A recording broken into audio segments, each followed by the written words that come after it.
Husanov tushib ketdi. Manchester City o'yinchilari chiqib kelyapti birin-ketin. Navbatdagisi Husanovning mashinasi. Svetini yoqdi faralarni.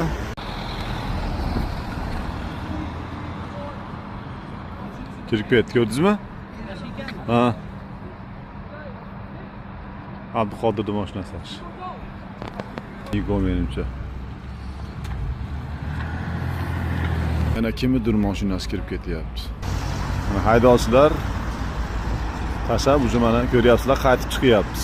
Mana shu bola minib olib tushib beradi hozir. Mana xodim ratsiyada turib, security ichkaridan kimning mashinasi so'raldi desa, o'shining mashinasi minib olib tushib berishadi. Bu yerda kimdir chiqyapti o'zi. Ikkita mashina chiqyapti, ko'ramiz kimniki. Aka emasmi? Aka ekan. Range Rover. Ford adashmasam.